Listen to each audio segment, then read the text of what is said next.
real person you need to welcome is Desiree Fixler.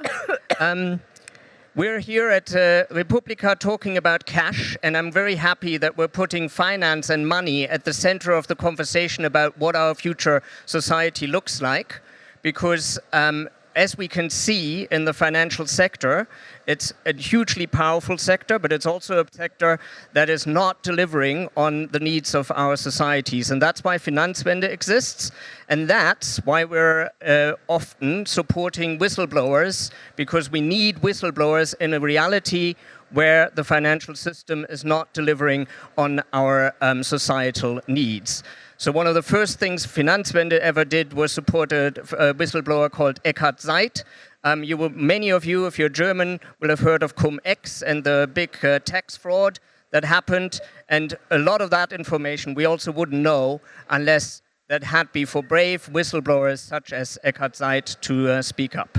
And today, I'm very happy to have one such whistleblower with us. Desiree, welcome to Berlin, and I hope all is well over there in London. Yes, it is. Guten Abend aus London. Thank you so much for having me. Desiree, for those of you who have not followed her story yet in the media, has over 20 years of experience in banking and senior management, was the chief or the group sustainability officer of DWS. That's a subsidiary of a much better known brand called Deutsche Bank. And when she was there, she discovered that not everything was as it was portrayed publicly. So the story of Desiree is a story of greenwashing, of whistleblowing, but also of corporate culture and lack of proper governance in the financial system. And I will just turn over to you, Desiree, and let you tell you that story. So what exactly happened, what was the greenwashing, and what made you into the whistleblower that you are today? Well, to begin with, I never thought I would ever be a whistleblower. So it was a big surprise. It definitely wasn't planned. So, to set the stage, it was the summer of 2020. The pandemic was raging. But for me personally, it was the best time of my life. I just got the dream job. I ever imagined, to be a chief sustainability officer at one of the largest asset managers, running almost $1 trillion of assets under management. Can you imagine the impact, that could be had with all of that across every asset class, all geographic regions. So I started really excited, and the company and my boss, who is the CEO, Azoka Vorman, had said that, he was planning to do, two things: to make DWS, the leading ESG asset manager in Europe. And then secondly, of course, we were part of the Deutsche Bank group, and it was, still part of this cultural overhaul. And so he wanted to hire someone outspoken, seasoned in capital markets, and of course in sustainability, and to be a change maker. And so I just got on with it. But as Daniel, you rightly pointed out, what I realized very quickly is that the firm wasn't as advanced as it had stated publicly, nor to myself. And there were a lot of problems. And I was okay with that because, again, that was my job to change things. But when I started to, recommend and then urge the Vorstand to make the changes, I got pushback. I think pushback is a fairly nice word for what actually happened. So tell us a little bit more about that. You discovered that the numbers were not as they were publicly stated. You obviously trusted that something would be done about it, but what happened instead? Well, to cut to the chase, I got fired. I got publicly discredited. I was booted out of the country I was living in, Germany, and made homeless. But to take a step back, what led to that was, I raised, real issues to the Vorstand. And I'll give you examples, okay? So the first thing I stumbled upon was Wirecard. And DWS had said publicly that its ESG risk assessment systems were state-of-the-art, sophisticated, world-class, utilizing artificial intelligence, real-time information and data. Unfortunately, when I pulled a number of the ESG investment reports, I pulled one on Wirecard. And through June of 2020, Wirecard held the second highest ESG rating in DWS's database. And the reason for it, that the report cited, was business ethics. I mean, this is a time when the CEO is being arrested and the company is collapsing, but DWS still had this company rated very highly in corporate governance and business ethics. The second issue that I stumbled upon was that the company publicly disclosed that there was 451 billion euros aligned to ESG. Now, I knew that that was false because there was no internal tracking system. Where did this, I mean, I'm the sustainability officer and I'm dealing with all of the ESG heads, you know, in the respective, you know, divisions. Where did that number come from? I mean, if you're not tracking and you're not measuring it, you're not supposed to report it. And then finally, again, there were all these, you know, statements about artificial intelligence at DWS, like our systems, our ESG systems, were utilizing AI. I messaged the global head of research and analytics and said, like, I thought it was just like, we're just taking ESG data feeds and scores from external, you know, providers and kind of averaging them. Where's the AI? And he wrote back, there is none. You know, so this was all like, everything was documented on email chains, risk reports, board meetings. It was clear that there was a tremendous gap between what the company was saying and what the company was actually doing. And of course, right, that's a regulatory violation. That's certainly a civil violation, if not criminal, because the question is it intentional? So when I demanded the change and restatements, and I edited the annual report, I was fired. And that's when I knew this wasn't a civil matter. This is potentially securities fraud and criminal. This might be absolutely intentional, directed by the CEO. A pretty scary story. For those of you familiar with Wirecard in particular, it's just astonishing to see that such a company, while already proven to be a fraud, was still being rated so highly and used as a sort of EGS example. So you said not only that, and Daniel, not only that, it was the top position in DWS's flagship ESG fund, okay? You know, so it received that high rating, and that was a justification to place it as the top position in this ESG fund. I mean, it blows your mind. Absolutely. And so you said you were not a whistleblower by choice, but you had to because of the, to you, I think, surprising initially reaction of this information that you had provided not being taken seriously, but instead you being fired and being made homeless, etc. So tell us a little bit about what you would have wished at that moment would have been available to you as a whistleblower, as an involuntary whistleblower in terms of support. Gosh, there's, you know, I'm compiling a list. It's a good question of like what I wish I had known, or, you know, what I wish would have been there. So, you know, the first step that I did, thinking like, okay, here's a situation where I think we have a rogue CEO, and that sometimes happens. So the Aufsichtsrat, you know, the supervisory board needs to know. So, you know, and of course, like Big Mom is Deutsche Bank, and I'm dealing with Deutsche Bank every single day. In fact, some days a big period of my time I work more for like Taunusanlage than DWS. And so I reached out to Karl von Rohr, who's my boss's boss. He's the president of Deutsche and also the chair of the supervisory board, and Jörg Eigendorf, who's the global head of sustainable finance for the Deutsche Bank Group. and I document everything. And I just document the, stuff that I have evidence on. So what are the emails? Like, what can I prove? What do I have data and evidence on? And I send, a cover letter and 5 pages to them, and it's dismissed. I mean, there's no reaction.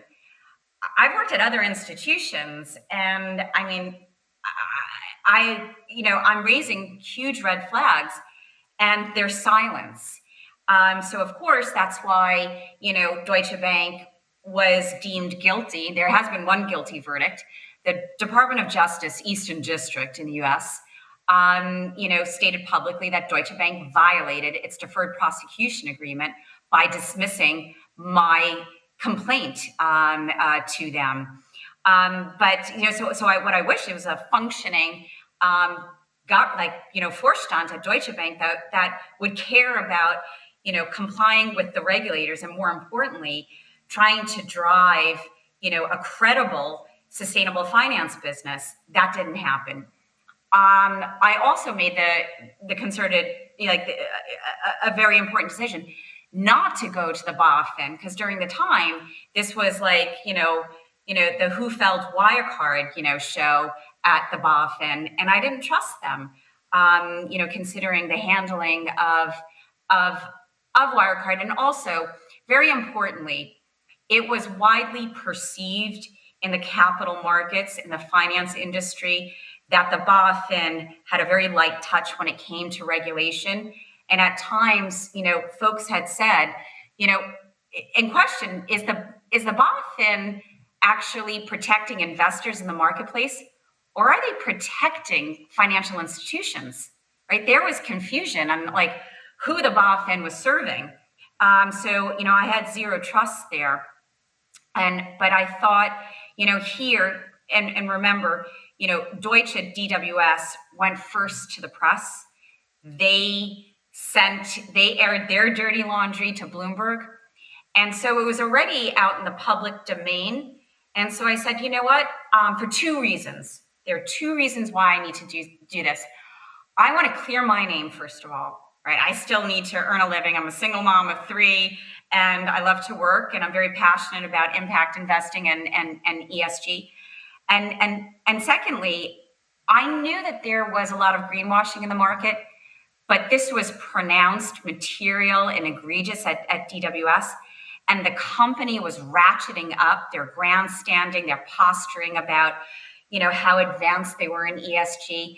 And this, someone needed to pop this inflated green bubble.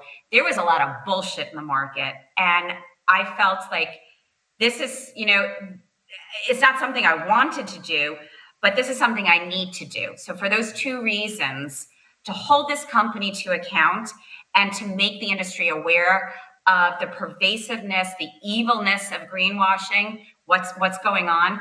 And then secondly, of course, to clear my own name. I trusted the media. I went to the Wall Street Journal. Yeah, and you also, for those of you not familiar with this, the BaFin is the regulatory body of the financial institutions in Germany. So it's pretty telling that someone who has extremely relevant information for that regulatory body would not trust that regulatory body because of the history with Wirecard. There is new leadership now, so things are maybe changing. And I think that's the other part of the story that we do need to tell, Desiree, is your revelations did have a major impact and did cause people to fall and also investigations to take place. So tell us that slightly more positive side of the story as well. Yeah. When I went public with my story, and I thought if I do something, you do it properly.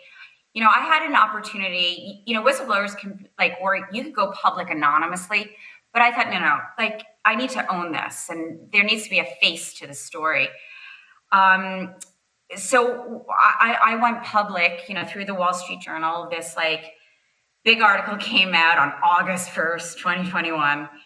And a couple of days later, the US authorities called me up, and they already opened up an investigation against DWS.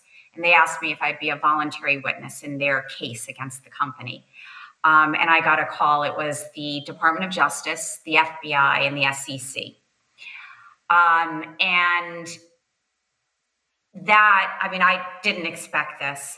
But to fast forward, the German equivalent authorities, state prosecutor, the Bundeskriminalamt, and then the BaFin also opened up investigations. And about a year ago, at the end of May, there was a police raid at Deutsche Bank's headquarters and DWS's headquarters on this greenwashing investigation. And the Bundeskriminalamt had said that there was, evidence to support a police raid. Now, please note, of course, these investigations are still ongoing. But what did happen is a few things. The CEO, Azoka Vorman, was ousted. And subsequently, the CIO, the COO, the CFO, the global head of communications, the global head of HR, and other senior people have left. So it more or less eviscerated the C-suite for one reason or another. And very importantly, DWS, in their next annual report, marked down their ESG assets under management by 75%. They got rid of that bogus artificial intelligence, sophisticated risk assessment framework, smart integration went bye-bye. And the marketplace, and this is the most important thing, this was a game changer. This was a watershed moment for banks and asset managers. Everyone paid attention. And I think it has led to tremendous positive change to get rid of, again, all of that greenwashing, all of the nonsense. ESG was perceived initially as a marketing technique. It was a marketing tool. It was part of corporate social responsibility. And it was like a Wild West. You can say anything. Companies knew there was a great deal of demand for sustainable products, and there was a conveyor belt. Just slap green and ESG and climate action on anything. Who cares if it's shit? Just ship it out. People are going to buy it. Fast forward to today, and I think folks recognize that if you're in the market with anything that is sustainable, a product or service, and you make sustainability statements, it needs to be backed up with verifiable data and evidence. And this needs to be governed by the same internal controls as everything else in the finance industry, like financial risk disclosure. It needs to be supervised by compliance and go through the CFO office. So there needs to be better governance structures and, of course, greater disclosure. And although today we know that sustainability has been politicized, I still think we're in a much better place because things have been marked to market. And now we know, even though we were successful in mobilizing trillions of dollars into ESG strategies, it made no difference. It didn't move the needle. Emissions are still going up. And now today we know that we were on the wrong path and we need to have more impact. And we need to be more truthful with investors. So yeah, your story did have real impact, created Hollywood-type moments with raids on Deutsche Bank in Frankfurt. And as you say, has led even at DWS to some changes in terms of how they account for things.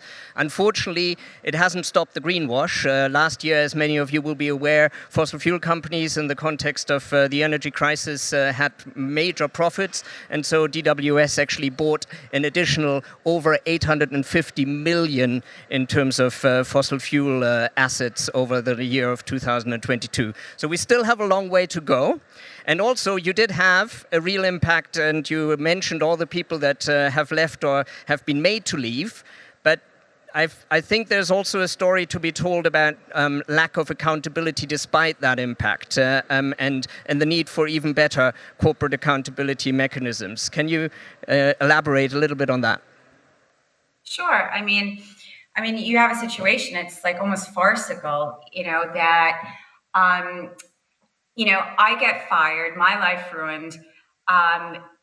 Shareholders of Deutsche Bank and DWS have to pay for the cleanup of this mess. Now, let's be clear, right? As soon as the story broke that the US was investigating this company, the share price of DWS tanked by almost 14%, knocked off like €1 billion off its market cap. And this story is ongoing, this investigation, for almost 2 years.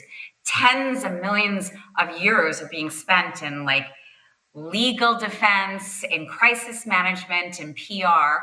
Not to mention, you have a situation where net new inflows in ESG assets under management for DWS in 2021 was almost 20 billion. In 2022, it was only 1 billion. Crazy that they even got more money into it, but what I'm getting at is like markedly a drop in client trust and client generated revenue. So for the shareholders, it's disastrous. But here's like the cherry on that like disgusting cake, is that the CEO gets ousted, and the company approves a severance package, and the FT has reported on this as others, of like 14 million euros. This guy is under investigation, and it's civil and criminal. And how is it possible that he wasn't put on leave pending the outcome in the investigation? How is it possible that you can financially, and like that is a lot of money, benefit from potentially, right? It's allegedly, civil and criminal activities. In addition, another German listed company, Progizia, just hired him reportedly for an €8 million package as their CEO. I don't know how that's possible. Also, what's with Karl von Rohr? Now, it's been reported that he's leaving Deutsche Bank. There are reports that he has been ousted for the shenanigans here, not dealing with this matter. But again, like I'm sure he'll get like a nice golden parachute as well. And I'm sorry, but executives, as like, it's not just the shareholders that need to pay for it, but I think that we should be talking like if they're found guilty, there should be clawbacks. So this is, of course, a story that we working on the finance industry are very familiar with, that unfortunately the people responsible, even when they're proven or in this case alleged to have done terrible things, they're still being protected. They're still not the consequences that we as a society, I think, demand. And I briefly mentioned Cum-Ex at the beginning. Only now are we starting to see people to actually be sentenced for this massive tax fraud. And for a long time, and this is part of the Wirecard story, there was a sense of nobody can touch us. And I think these stories that you're telling are a continuation of that culture of lack of accountability. And I hope that with whistleblowers like yourself, we will be making progress as we move forward in terms of also the real people, the real perpetrators actually having to take consequences. Yeah, I think we are moving there, and there's public outcry. I mean, this story was caught the attention of folks globally. And something bad, I think, is going to lead to something good. Now, look, you've got 6 authorities, civil and criminal, still investigation. Let's see what happens. But already there have been lessons learned. And I agree with you that there's still a lot of work ahead, and there's still, some bad activity happening. But, this serves as a cautionary tale. There's no doubt.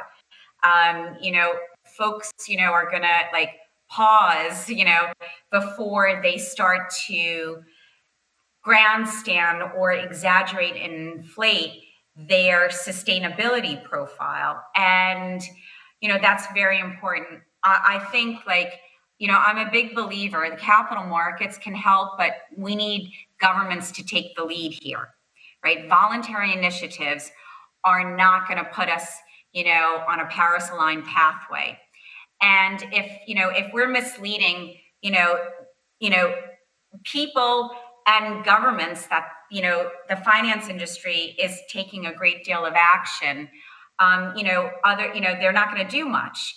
And I think that now there's that recognition, and there's a feeling of more urgency, from investors like pension funds, from just retail investors, and again, just like civic duty to stand up, to pressure governments, to feel this urgency, to provide the capital markets with the right guardrails so we can channel the money, that folks invest more effectively and get the banks fully on board.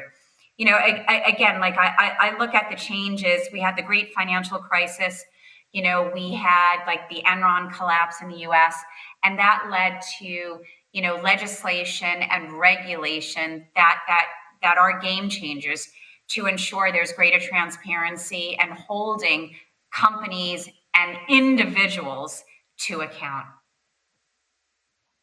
Thank you so much. I think we'll leave it there because we were hoping to open to the audience, but we'll be thrown off the stage before that makes sense. Or shall we have one question? Well, go ahead. I hope you can hear her. Yeah, thank you very much. Can you hear me? Can you hear me? Yeah. Yes, great. So you talked a lot about what other people got into. I was wondering if you could leave like on a personal, very positive note, if that's possible. What was your what consequences came to you? Were you did the police also come to you? Were you kind of not only about the prosecution of the others, but were you prosecuted for blowing the whistle, or what did happen to you? Did you clear your name? Thank you for that. Thank you for that question. Okay, so quickly, my life was destroyed. I mean, at the time, I'm like 50 years old. I'm a single mom of 3, and I'm jobless. I can't get another job because I've been publicly humiliated, and I'm homeless. So I end up in the basement of my parents' house in like suburban New York. But things change, and it's taken a long time. But no, I was never prosecuted. I've always served as a voluntary witness to help these investigations, and I had to reinvent myself, but I have. And I worked with some great people in the media, and we really drilled down to find out what had happened, and a lot of truth has come out. And now I've embraced what got me fired. So what I do is I'm all about tackling greenwashing. I work with the UK's watchdog, the FCA. I work with the Monetary Authority of Singapore to tackle greenwashing in the finance industry. And I serve as an advisor to all different, I'm working with the University of Zurich to codify greenwashing indicators. I'm working with nonprofits and other financial institutions, all to train, to learn, to make people aware, and to raise the bar on sustainable finance. So I'm okay now. Thank you. Thank you. An inspiring story, and I invite all of you to clap for Desiree.